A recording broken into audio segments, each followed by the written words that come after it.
We started working with Henry and Donna Isaacs on this gift, which is, for the most part, what this exhibition is comprised of, last summer. So for a museum, this is lightning speed. We sometimes spend years developing an exhibition and idea and curating it. In this case, in essentially the course of 1 year, we've gone from discussing a gift to accepting it, processing it, getting to know it, and organizing an exhibition during a pandemic. The gift is over 50 works. It's actually far more objects in number because it includes many of Ashley's books. It includes posters and other ephemera. There is also a painting loaned by Henry Isaacs' sister, Mary White, and a late edition purchased by the Isaacs at auction this summer, an undated painting of flowers believed to have been completed in the 1950s. After a trip to conservation for repairs and cleaning, the painting arrived at the museum just in time for the show's October 21st opening.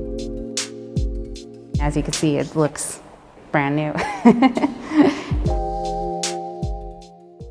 Ashley and Henry Isaacs, as neighbors and painters who were close to one another physically and close as people, often spent the end of the day together looking at each other's work, supporting, critiquing, arguing, laughing together. And I think really a great bond happened between them over those years.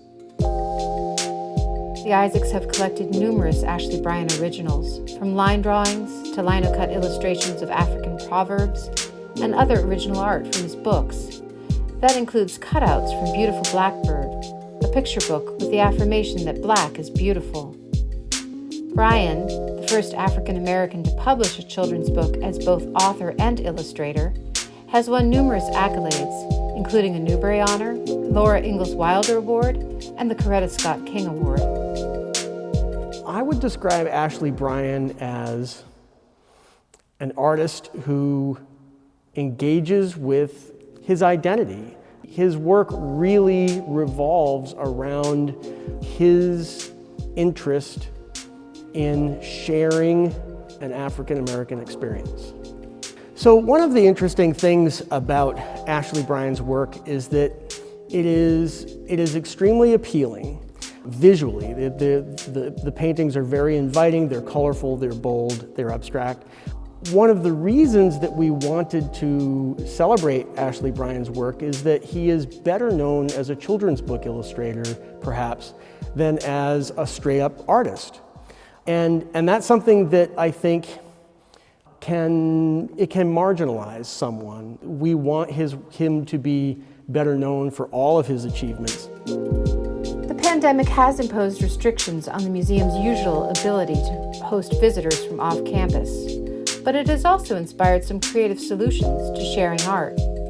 We have the challenge of having an exhibition up that a large part of our audience can't see in person, and we're working on ways to bring Ashley and his work into people's lives. We're trying to bring one of Ashley Bryan's books into our primary school grades in Lewiston, Auburn. And we're doing that with Indigo Arts Alliance. We're recreating their Beautiful Blackbird Festival swag bag. So that had a copy of the book in it. The original bags were aimed for families. And so we're recreating that just to make sure that they're in every classroom in the area. One way that visitors will be able to view the exhibition remotely is through a virtual exhibition, which is done through a service called Matterport, which uses actual photographs of the installation and then these particular points where you can then zoom in and actually read a label, so that it will feel a lot more like you're actually in the museum than if you were just going through, say, a slideshow. People can film themselves reading one of Ashley's books, and they can submit that, and then we will showcase a bunch of those.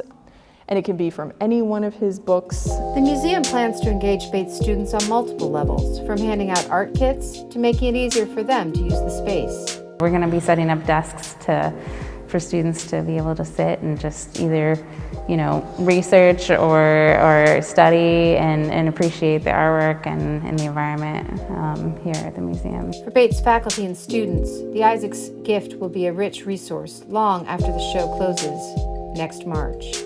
So it can be quite illustrative to and instructive for a student to view work by a single artist that spans a wide part of that artist's career, and an artist who's working in different mediums, because it's the same vision, but that vision being translated through the lens of these different mediums and how those influence the overall aesthetic. It's pretty cool.